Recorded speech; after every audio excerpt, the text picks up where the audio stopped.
After the Pope's death and his son's exile, it was supposed that the Spada family would resume the splendid position they had held before the cardinal's time, but this was not the case.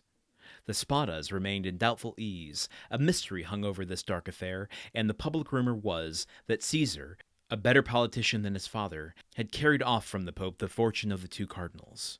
I say the two because Cardinal Rospigliosi, who had not taken any precaution, was completely despoiled. Up to this point, said Faria, interrupting the thread of his narrative, this seems to you very meaningless, no doubt, eh? Oh, my friend, cried Dante, on the contrary, it seems as if I was reading a most interesting narrative. Go on, I beg of you.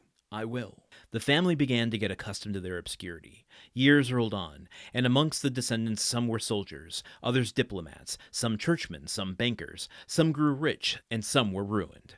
I come now to the last of the family, whose secretary I was, the Count of Spada. I had often heard him complain of the disproportion of his rank with his fortune, and I advised him to invest all he had in an annuity.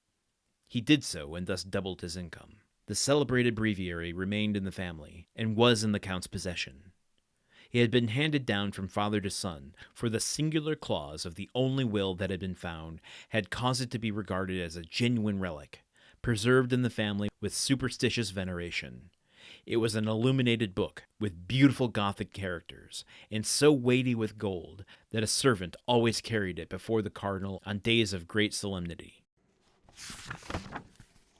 Wait, I feel like Dumas just did a sleight of hand trick on us there. When Faria interrupts his own story, he's able to kind of jump back and forth in time a bit. He's able to truncate the story in a way that makes me have some questions. The will, how does the fortune reappear? The handing down from father to son, father to son, father to son. What? And also, this is just the Spada fortune. The Rospigliosi fortune was, it said, completely despoiled. Now, clearly, based on the last passage, it wasn't by Cæsar Borgia, so how that fortune went away, who knows? He doesn't seem to be interested in telling us. But with the fortune disappearing in the last passage we read, and here it's saying that the will had been found, and it caused it to be regarded as a genuine relic preserved in the family with superstitious veneration. So the will was found, and that the will was the relic, or the book, it was an illuminated book with beautiful Gothic characters.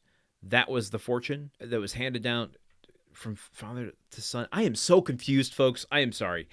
I don't get what the actual treasure is here, because as he's saying that it's being handed down from the Spada generations, they're saying that some of the descendants were soldiers, diplomats, churchmen, bankers. Some of them grew richer. Some of them were ruined.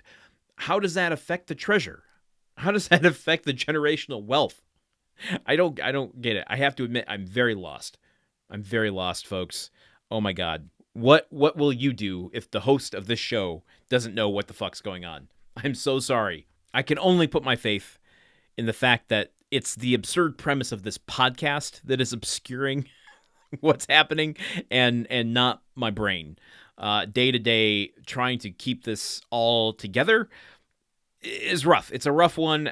What am I going to do about it? I'm not sure, except maybe reread the story and the context going along with it. But also, maybe I just put faith in the fact that tomorrow all will be explained in a way that makes it make more sense to me. That's what I'm going to do. And then maybe at the end, one of these little commentary wrap-ups, I'll look back on this whole story and go, that's what was going on. And then you can listen to me figure that out in real time. But the real time you're experiencing now is just dense confusion. So please stay with me. Please stay with me as I figure this out tomorrow, as we continue more with Chapter 18 of the Count of Monte Cristo. Until then, okay, goodbye. The Countdown of Monte Cristo is part of the Gruntwork Podcast Network. This show is produced, edited, and hosted by Landon Solano. The original text of The Count of Monte Cristo by Alexandre Dumas. Theme song by Magic Solo. If you want to support the show and others like it, visit patreon.com/gruntworkpod. Thank you for listening. See you tomorrow.